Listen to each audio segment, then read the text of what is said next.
ہماری growth rate بڑھی ہے 5.6% تیسرے سال اور 6% جس سال ہمیں ہٹایا گیا. اس وقت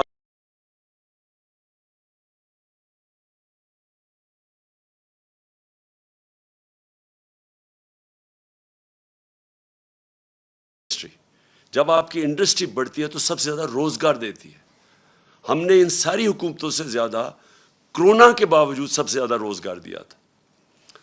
تو لارج اسکیل مینوفیکچرنگ جب بڑھتی ہے آپ کا ٹیکس بڑھتا ہے. وہ جب بڑھتی ہے روزگار کے علاوہ ملک کے اندر ویلتھ کریشن ہوتی ہے, دولت میں اضافہ ہوتا ہے. تو لارج اسکیل مینوفیکچرنگ ریکارڈ طریقے سے بڑھ رہی تھی. زراعت جس کے اوپر ہماری 60% آبادی اپنی زراعت کے اوپر ڈپینڈ کرتی ہے, زراعت کے اندر 4 فصلوں کے اندر ریکارڈ 2 سال ریکارڈ پرفارمنسز تھی.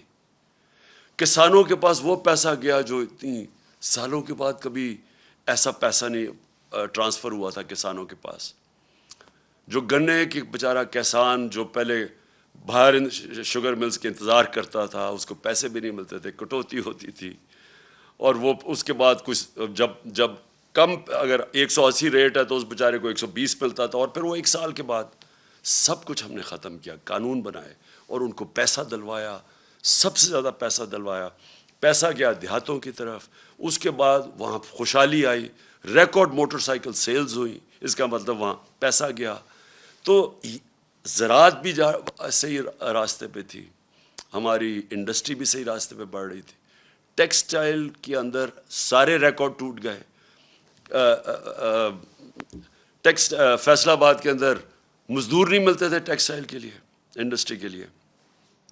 تو اس دور کے اندر جب ہماری ایکسپورٹس بھی ریکارڈ ہو گئیں, ہماری ریمیٹنسز بھی ریکارڈ ہو گئیں, یعنی سب پاکستان کی تاریخ میں سب سے زیادہ ملک میں ڈالرز آ رہے تھے. اور اس وقت جب آئی ٹی, دیکھیں فیوچر اس ملک کا ٹیکنالوجی میں, آئی ٹی میں, ہم نے جو ان کو آئی ٹی کی انڈسٹری کی مدد کی, 2 سالوں میں 75% ہماری ایکسپورٹس بڑھی اور ہم صحیح راستے پہ نکل گئے تھے.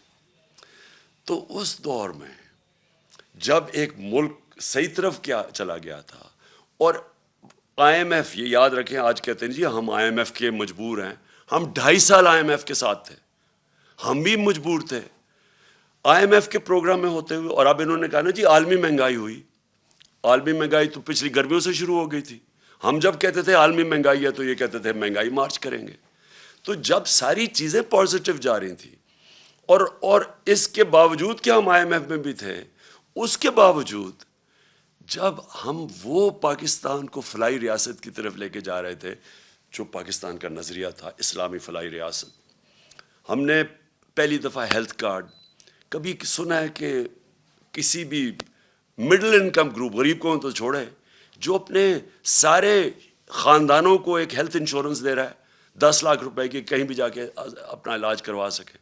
احساس پروگرام ہمارا انٹرنیشنلی اکنالج ہوا, جو غربت کم کرنے کے لیے پروگرام تھا.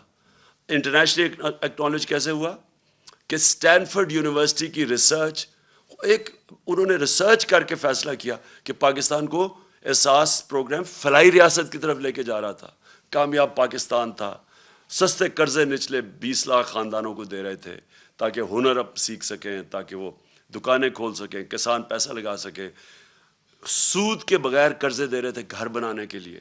پھر پوری ایک ہاؤسنگ کا ہمارا پورا انسینٹیوائز کر رہے تھے, بینک پیسے دیں, کم سود کے اوپر لوگ گھر بنائیں, جتنا کرائے دیتے تھے اسی کرائے کے اوپر قسطیں پے کر کے اپنا گھر بنا لیں. یہ ساری چیزیں چل رہی تھیں. اس وقت سازش کر کے ہماری حکومت گرائی گئی, اور جب ہماری حکومت جب گرانے جا رہے تھے تو میں نے اور شوکت ترین نے پوری کوشش کی آگاہ کرنے کے لیے کہ یہ جو آج حالات ہیں انٹرنیشنل, جدھر ایک عالمی مہنگائی آئی ہوئی ہے جس کو کہتے ہیں کموڈٹی سپر سائیکل, اور اس کے علاوہ جو اس ملک کے اندر, جو ہمارے ملک کے اندر جو حالات ہیں اس وقت, اگر یہ گورنمنٹ گرائی گئی تو جب سیاسی اگر بحران آیا تو معیشت نہیں سنبھالی جائے گی. ہم نے یہ آگاہ کیا, وہ لوگ جو روک سکتے تھے اس کو, کہ معیشت ہی سنبھالی جائے گی. اور خاص طور پہ ان لوگوں سے آپ ذرا ان کا ٹریک ریکارڈ دیکھیں, یہ کب انہوں نے ہماری ملک کی معیشت ٹھیک کی ہے. اور سب سے بڑی انڈیکیشن ہوتا ہے جب آپ ایک ملک کی معیشت کو ٹھیک کرتے ہیں تو آپ کی ایکسپورٹس بڑھتی ہیں، جس سے ڈالرز ملک میں آتے ہیں، جس سے ویلتھ کریشن ہوتی ہے۔ ان کے پچھلے 5 سال تو ایکسپورٹس بڑھی نہیں، جو یہ نون لیگ کے 5 سال تھے۔